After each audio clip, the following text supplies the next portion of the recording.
दीपा, अगर हमारे गांव में ज़मींदार ना होते तो मुझे भी नौकरी के लिए शहर में जाना पड़ता। बात तो आपने सही की, लेकिन आपकी कामयाबी में हमारी बेटी का भी हाथ है। जब से नीतू पैदा हुई है सब कुछ बहुत अच्छा चल रहा है।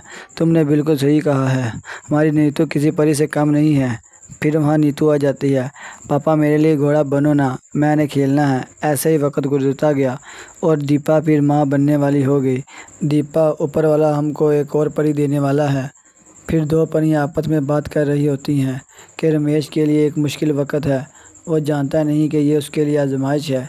एक दिन दीपा के पेट में बहुत दर्द होने लग गया। वो जल्दी से दो औरतों को बुला कर लाया तो काकी ने कहा कि तुम बाहर जाओ, मैं तुम्हें थोड़ी देर बाद खुशखबरी देती हूँ। काकी फिर थोड़ी देर बाद बाहर आ गई और कहा कि तुम एक और बेटी के बाप बन गए हो, तुमको मुबारक हो। फिर औरतें वहाँ से चली गई। जब रमेश अंदर अपनी बेटी को देखने गया तो अपनी काली बेटी को देखकर गुस्से से बोला और दीपा को कहा कि तुम गोरी और मैं भी गोरा और हमारी बेटी नीतू भी गोरी, लेकिन ये काली कैसे पैदा हो गई। तो दीपा बोली, रमेश काके, काले गोरे से क्या होता है, ये ऊपर वाले की मर्जी है, लेकिन ये है तो हमारी बेटी। रमेश ने कहा कि बस मेरी नीतू बेटी है। वक़्त गुजरता गया, दोनों बड़ी हो गई। नीतू ने कहा कि माँ ने तेरा नाम सुंदर रखा है, लेकिन तू सुंदर है नहीं, मुझे तो तुझे अपनी बहन कहते भी शर्म आती है। सुंदर ने कहा कि आप मेरी सगी बहन हो, मैं भी सुंदर हूँ, बस मेरा रंग काला है। सुंदर और नीतू दोनों अलग अलग कॉलेज में पढ़ते थे, क्योंकि नीतू नहीं चाहती थी कि उसकी काली बहन उसके दोस्तों को पता चले।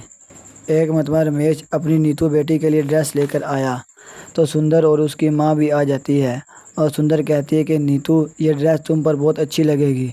तो उसका बाप गुस्से से बोलने लग गया और कहा कि मैं तुम्हारे लिए ड्रेस नहीं लाया, इसलिए खामोश रहो। सुंदर ने कहा, पापा मैंने आज तक आपसे कुछ मांगा है।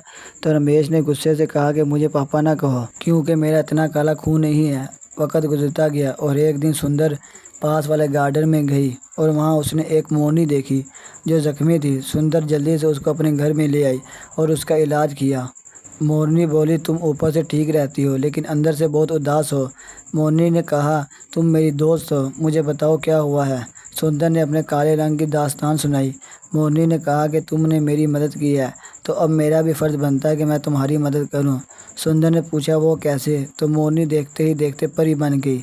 सुंदर हैरान हो गई, मैं एक जादुई परी हूँ, मैं तुम्हें एक जादुई किट देती हूँ जिसको लगाकर तुम दुनिया की सबसे खूबसूरत लड़की बन जाओगी, बिल्कुल परी जैसी। लेकिन रात को तुमने बाहर नहीं निकलना, वरना फिर से काली हो जाओगी।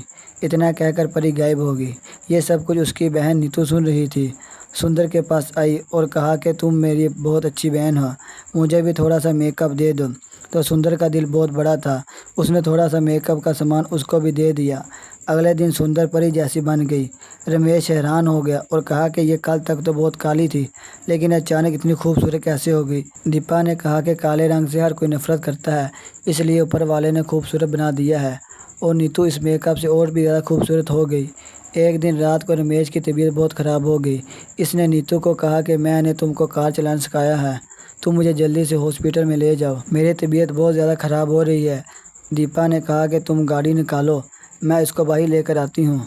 नीतू सोचने लग गई और कहा कि अगर आज मैं बाहर गई तो काली हो जाऊंगी। उसने इनकार कर दिया। सुंदर ने कहा कि मैं आपको अस्पताल ले जाऊंगी, मुझे माँ ने गाड़ी चलाने का तरीका सिखाया है। सुंदर जल्दी से अपने अब्बू को अस्पताल ले गई। डॉक्टर ने उसका इलाज किया और सुबह तक रमेश ठीक हो गया। जब उसकी आंख खुली और देखा तो सुंदर फिर से काली हो गई। रमेश ने पूछा कि कल तक तुम गोरी थी, फिर क्या हो गया। तो सुंदर ने सारी दास्तान सुनाई।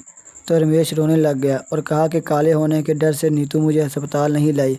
उसी वक्त परी वहां आ गई और बोली, वो परी मैं हूं, और कहा कि तुमने रंग की वजह से अपनी बेटी से नफरत की और आज वही बेटी तुम्हारे काम नहीं आई।